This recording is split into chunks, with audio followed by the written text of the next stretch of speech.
Hi friends, welcome to our YouTube channel. ಇವತ್ತು ಮತ್ತೊಂದು ಹೊಸ ಪ್ರೊಫೈಲ್ ಬಂದಿರುವಂಥದ್ದು. ಪ್ರೊಫೈಲ್ ಮಾತ್ರ ತುಂಬಾ ಚೆನ್ನಾಗಿರುತ್ತೆ, ಹಾಗಾಗಿ ಎಲ್ಲಿಯೂ ಕೂಡ ಸ್ಕಿಪ್ ಮಾಡದೆ ಕೊನೆ ತನಕ ನೋಡಿ. ಇವರ ಹೆಸರು ಅನಸೂಯ ಶರ್ಮಾ ಅಂತೇಳ್ಬಿಟ್ಟು, ಊರು ಯಲಂದೂರಿನವರು. ಬಯಕೆ ಸುಖ ಬೇಕಾಗಿದೆ ಅಂತೇಳಿ ಎಕ್ಸ್ಪೆಕ್ಟೇಷನ್ ಮಾಡ್ತಾಯಿದ್ದಾರೆ. ಸಮಸ್ಯೆ ಗಂಡನಿಗೆ ಲಕ್ವ ಹೊಡೆದಿದೆ, ಸುಖ ಕೊಡುತ್ತಿಲ್ಲ ಅಂತೇಳಿ ಇನ್ಫಾರ್ಮೇಷನ್ ಕೊಟ್ಟಿರೋದು. ವಯಸ್ಸು 39 ವರ್ಷ ಕಂಪ್ಲೀಟ್ ಆಗಿದೆ ಅಂತೇಳಿ ಮಾಹಿತಿಯನ್ನು ಸಹಿತ ಕೊಟ್ಟಿರೋದು. ಇನ್ನು ಕೆಲಸ ತೋಟ ನೋಡಿಕೊಳ್ಳುತ್ತೇನೆ, ಒಳ್ಳೆ ಆದಾಯ ಕೂಡ ಬರುತ್ತೆ ಅಂತೇಳಿ ಇದಿಷ್ಟು ಇವರಿಗೆ ಸಂಬಂಧಿಸಿದ ಬಯೋಡೇಟಾವನ್ನು ಶೇರ್ ಮಾಡ್ಕೊಂಡಿರೋದು. ಹಾಗೆಯೇ ಸ್ನೇಹಿತರೆ, ಇವರ ಬಳಿ ಇರುವ ಮಾರುತಿ ಆಲ್ಟೋ K10 ಕಾರ್ ಬಗ್ಗೆಯೂ ಕೂಡ ಫುಲ್ ರಿವ್ಯೂವನ್ನು ಕೊಟ್ಟಿದ್ದಾರೆ. ಇದರ ಬಗ್ಗೆ ಸಂಪೂರ್ಣವಾದ ಮಾಹಿತಿ ನಾನು ಕೊನೆಯಲ್ಲಿ ಕೊಡ್ತಾ ಹೋಗ್ತೀನಿ, ಹಾಗಾಗಿ ಎಲ್ಲಿಯೂ ಕೂಡ ಸ್ಕಿಪ್ ಮಾಡದೆ ಕೊನೆ ತನಕ ನೋಡಿ. ಹಾಗೆಯೇ ಸ್ನೇಹಿತರೆ, ಇಲ್ಲಿ ನೋಡ್ತಾ ಇರ್ಬೋದು ಇವರ ಜೀವನದ ಸದ್ಯದ ಪರಿಸ್ಥಿತಿ ಹೀಗಿದೆ ಅಂತೇಳಿ ಕೆಲವೊಂದು ಮಾಹಿತಿಯನ್ನು ಸಹಿತ ಶೇರ್ ಮಾಡ್ಕೊಂಡಿರೋದು. ನನಗೆ ಒಳ್ಳೆ ಶ್ರೀಮಂತರ ಮನೆಗೇನೋ ಮದುವೆ ಮಾಡಿ ಕೊಟ್ಟಿದ್ದಾರೆ, ಆದರೆ ಸರಿಯಾಗಿ ಸುಖ ಮಾತ್ರ ಸಿಗುತ್ತಿಲ್ಲ ಅಂತೇಳಿ ಹೇಳಿಕೊಂಡಿರೋದು. ಇನ್ನು 5 ತಿಂಗಳ ಹಿಂದಷ್ಟೇ ಗಂಡನಿಗೆ ಲಕ್ವ ಹೊಡೆದಿದೆ ಅಂತೇಳಿ ಹೇಳಿಕೊಂಡಿರೋದು. ಅದಕ್ಕೂ ಮುಂಚೆ ಸರಿಯಾಗಿ ಸುಖ ಕೂಡ ಕೊಡ್ತಾ ಇರಲಿಲ್ಲ. ತಣ್ಣೀರು ಸ್ನಾನ ಅಥವಾ ತೂತಿಗೆ ಬೆರಳಿಟ್ಟು ಜೀವನವನ್ನು ಮಾಡುತ್ತಿದ್ದೇನೆ ಅಂತೇಳಿ ಇದಿಷ್ಟು ಇವರ ಜೀವನದ ಸದ್ಯದ ಪರಿಸ್ಥಿತಿಯ ಬಗ್ಗೆ ಮಾಹಿತಿಯನ್ನು ಕೊಟ್ಟಿರೋದು. ಇನ್ನಿದರ ಜೊತೆಗೆ ಈ ಥರ ಸುಖವನ್ನು ಬಯಸುತ್ತಿದ್ದೇನೆ, ಬಂದು ಸುಖವನ್ನು ಕೊಡಿ ಅಂತೇಳಿ ಆ ಒಂದು ವಿಚಾರದ ಬಗ್ಗೆಯೂ ಕೂಡ ಕೆಲವೊಂದು ಮಾಹಿತಿಯನ್ನು ಕೊಟ್ಟಿದ್ದಾರೆ. ಮೊದಲನೇದಾಗಿ ಗಂಡ ಮನೆಯ ಒಂದು ಕೋಣೆಯಲ್ಲಿ ಮಲಗಿರುತ್ತಾರೆ ಅಂತೇಳಿ ತಿಳಿಸಿದ್ದಾರೆ.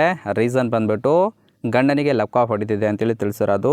ಇನ್ನು ಎರಡನೇದು, ನಾನು ಮಾತ್ರ ಅವರ ಚಾಕರಿ ಮಾಡಿಕೊಂಡು ಒಂಟಿಯಾಗಿ ಮನೆಯಲ್ಲೇ ಇರುತ್ತೇನೆ, ಬಂದು ಸುಖವನ್ನು ಕೊಟ್ಟರೆ ಸಾಕು ಅಂತೇಳಿ ತಿಳಿಸಿದ್ದಾರೆ. ನನಗೆ ವಿವಿಧ ಭಂಗಿಗಳು ಗೊತ್ತು, ಆದರೆ ಪ್ರಯೋಗ ಮಾಡೋದಕ್ಕೆ ಯಾರೂ ಕೂಡ ಇದುವರೆಗೆ ಸಿಕ್ಕಿಲ್ಲ. ಬಗ್ಗಿಸಿ ಈ ರೀತಿಯಾಗಿ ಸುಖವನ್ನು ಕೊಡಿ ಅಂತೇಳಿ ಇದಿಷ್ಟು ಈ ಥರ ಸುಖವನ್ನು ಬಯಸುತ್ತಿದ್ದೇನೆ ಅಂತೇಳಿ ಇನ್ಫಾರ್ಮೇಷನ್ ಕೊಟ್ಟಿರೋದು. ಇನ್ನು ಕೊನೆಯದಾಗಿ ಇವರ ಬಳಿರುವ ಮಾರುತಿ ಆಲ್ಟೋ K10 ಕಾರ್ ಬಗ್ಗೆಯೂ ಕೂಡ ಫುಲ್ ರಿವ್ಯೂವನ್ನು ಕೊಟ್ಟಿದ್ದಾರೆ. ನೋಡ್ತಾ ಹೋಗೋಣ ಬನ್ನಿ. ಇದರ ಒಂದು ರಿಜಿಸ್ಟ್ರೇಷನ್ ಇಯರ್ ಬಂದ್ಬಿಟ್ಟು ಏಪ್ರಿಲ್ 2012 ಅಂತೇಳಿ ತಿಳಿಸಿದ್ದಾರೆ. ಅಂದರೆ 2012ರ ಮಾಡೆಲ್ ಇದು. ಇನ್ನು ಇನ್ಸೂರೆನ್ಸು ಇನ್ನೂ ಕೂಡ ಕನ್ಫರೆನ್ಸಿವ್ ಆಗಿದೆ ಅಂತೇಳಿ ತಿಳಿಸಿರೋದು, ಅಂದರೆ ಇನ್ನೂ ಕೂಡ ಕಂಟಿನ್ಯೂ ಇದೆ. ಇನ್ನು ಫ್ಯೂಯಲ್ ಟೈಪು ಪೆಟ್ರೋಲ್ ಸಪೋರ್ಟ್ ಕೊಡುವಂಥದ್ದು. ಸೀಟಿಂಗ್ ಕೆಪಾಸಿಟಿ 5 ಜನ ಕಂಫರ್ಟೇಬಲ್ ಆಗಿ ಕೂತ್ಕೊಳ್ಬೋದು. ಕಿಲೋಮೀಟರ್ ಡ್ರೈವರ್ನು 34,000 ಕಿಲೋಮೀಟರ್ ಆಲ್ರೆಡಿ ರನ್ ಆಗಿದೆ. RTO ಬಂದ್ಬಿಟ್ಟು ಬೆಂಗಳೂರು ಆಗಿರುತ್ತೆ. ಓನರ್ಶಿಪ್ಪು ಇವರೇ ಫಸ್ಟ್ ಓನರ್ ಆಗಿರೋದು. Engine displacement 998 cc. Transmission manual ಇದೆ, ಹಾಗೆ ಏರ್ ಆಫ್ ಮ್ಯಾನುಫ್ಯಾಕ್ಚರಿಂಗು 2012 ಅಂತೇಳಿ ಮಾಹಿತಿಯನ್ನು ಕೊಟ್ಟಿರೋದು. ಇದನ್ನು ಹೊರತುಪಡಿಸಿ ಕೆಲವೊಂದು ಇಮೇಜ್ನು ಕೂಡ ಶೇರ್ ಮಾಡ್ಕೊಂಡಿದ್ದಾರೆ. ಇದು ಬ್ಯಾಕ್ ಆ್ಯಂಗಲ್ ಆಗಿರುತ್ತೆ, ಇದು ಸೈಡ್ ಆ್ಯಂಗಲು, ಹಾಗೆ ಇದು ಫ್ರಂಟ್ ಆ್ಯಂಗಲ್ ಆಗಿರುತ್ತೆ.